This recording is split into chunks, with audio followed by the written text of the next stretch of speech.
कृष्ण के सिर दर्द की कहानी। राधा और कृष्ण के प्रेम के बारे में कौन नहीं जानता है। कहते हैं कि कृष्ण और राधा का विवाह नहीं हो पाया था, लेकिन दोनों में इतना प्रेम था कि आज भी दोनों का नाम एक साथ लिया जाता है।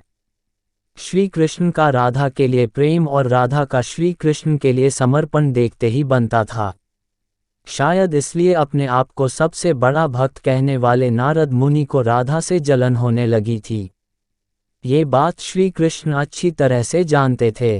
एक दिन राधा के बारे में बात करने के लिए नारद मुनि श्री कृष्ण के पास आए।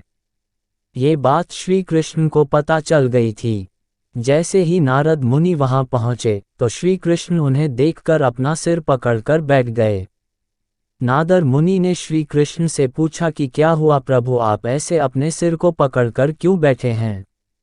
श्री कृष्ण ने कहा, हे नारद मुनि, मेरा सिर दर्द कर रहा है। नारद मुनि ने पूछा, प्रभु इसको दूर करने का उपाय क्या है।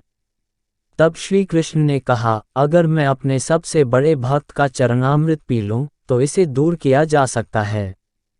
तब नारद मुनि सोचने लगे कि सबसे बड़ा भक्त तो मैं हूं, लेकिन अगर मैं अपना चरणामृत दूंगा तो मुझे नरक जाने जितना पाप लगेगा।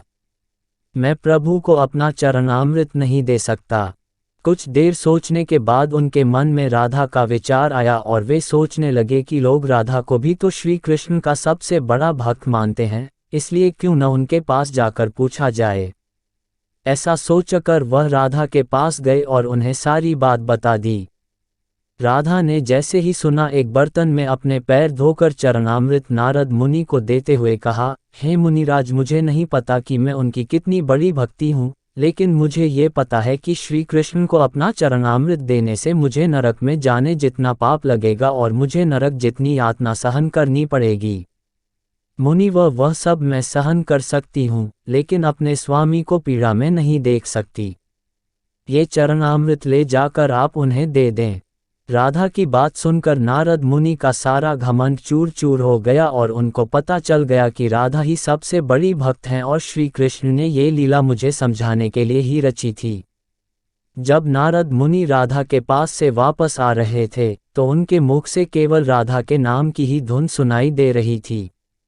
जब वे श्री कृष्ण के पास पहुंचे तो देखा कि श्री कृष्ण उनको देखकर केवल मुस्कुराए जा रहे हैं और नारद मुनि ने भी सारी बात को समझकर उन्हें प्रणाम करते हुए कहा, राधे राधे।